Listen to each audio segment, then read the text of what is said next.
Hi, I'm Ed from Exotic Blanks, and we're going to turn a pen today. It will be a Sierra style pen, and it will be turned from a pheasant feather blank that's made by our good friend John Underhill and available at Exotic Blanks.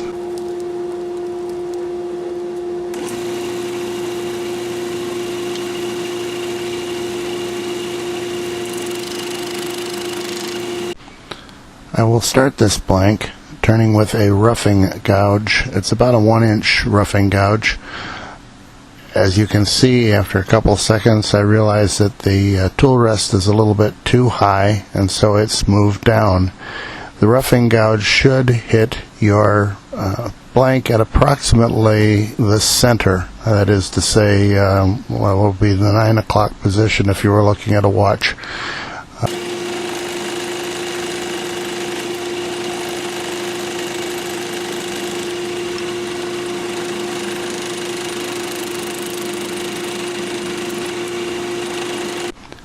The feather blanks are actually cast in a thin plastic mold, and so you will see at some point that thin plastic comes free from the blank, and it will turn off all at one time. But it's no problem. It's a nice thin piece that just drops off. It's not difficult.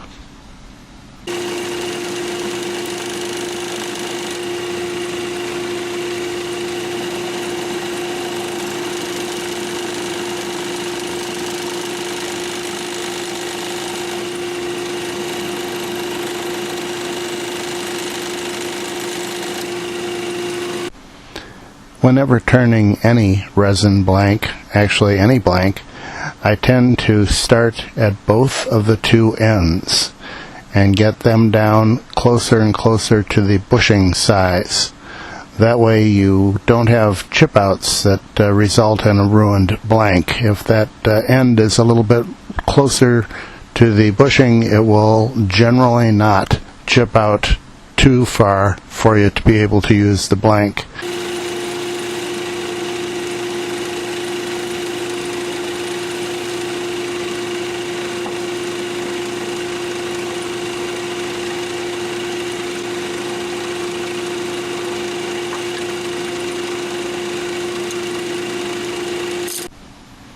At this point I've zoomed in to show the beginning of the round nose scraper.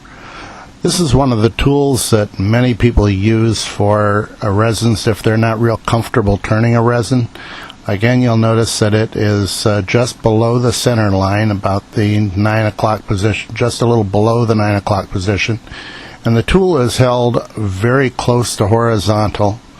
You're trying to control the tool and just take off very small cuts, and that is one of the safest ways to work on a resin if you're not comfortable with other tools.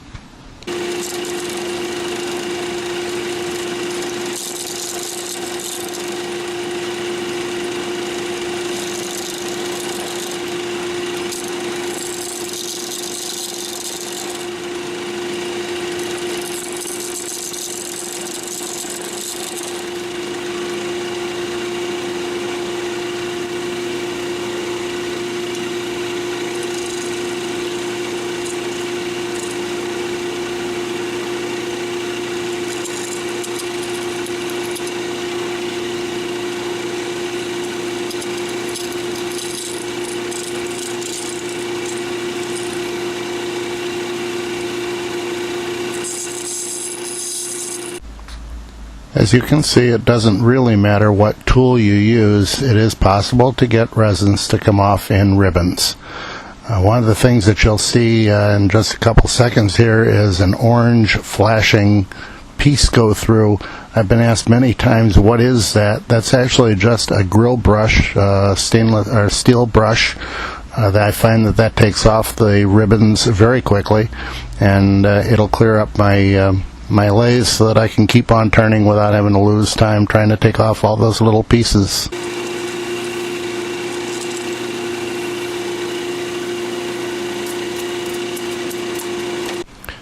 Now I'm going to complete the pen with the skew. The first step is to move the tool rest closer to the work and also to raise it a little bit. It's easier to use the skew as slightly higher than the scraper or the roughing gouge. So I'm moving the tool rest into position, and then we'll start using the skew for the remainder.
I've removed exactly 2 minutes of turning time just because I've done several videos on how to use a skew, and I didn't want this to get boring. So basically in 2 minutes we went from the size that you saw before to the size you see now.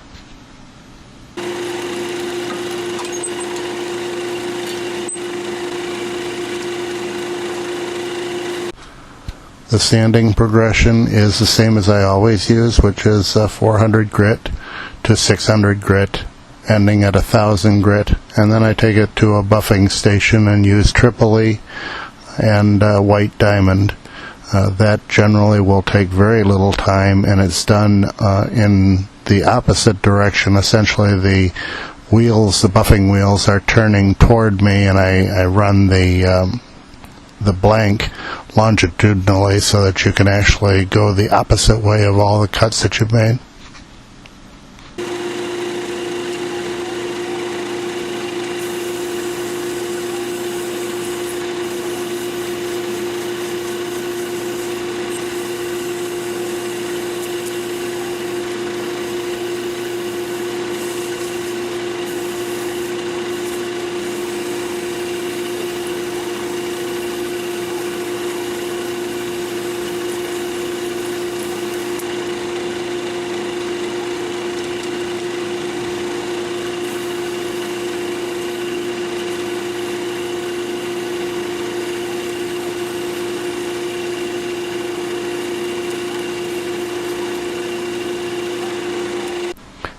Thank you for watching our demonstration, and if you have any questions, feel free to post them here or send them to me at turning@exoticblanks.com. That's turning, Turning, @exoticblanks.com. Thanks for your time. Have a great day and enjoy turning.